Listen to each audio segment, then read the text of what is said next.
ایک امریکی ریاست میں شہری کو روٹی چوری کرنے کے الزام میں گرفتار کیا گیا۔ جب اسے عدالت میں پیش کیا گیا تو اس نے اعتراف کیا۔ اس نے کہا کہ ہاں میں نے چوری کی ہے اور جواز دیا کہ بھوکا تھا اور قریب تھا کہ مر جاتا۔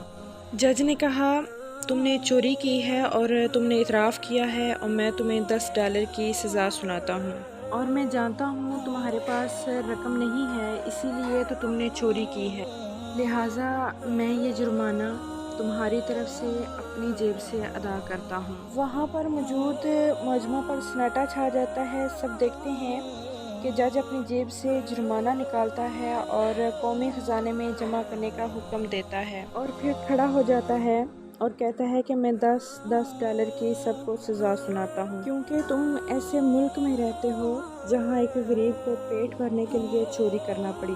اور پھر وہاں موجود سب نے $10 جمع کروائے اور اس طرح $480 اکٹھے ہوئے، اور جج نے وہ رقم شہری مجرم کو دے دی، اور اس طرح جج نے ایک انوکھا انصاف کیا جس سے سب خوش ہو گئے۔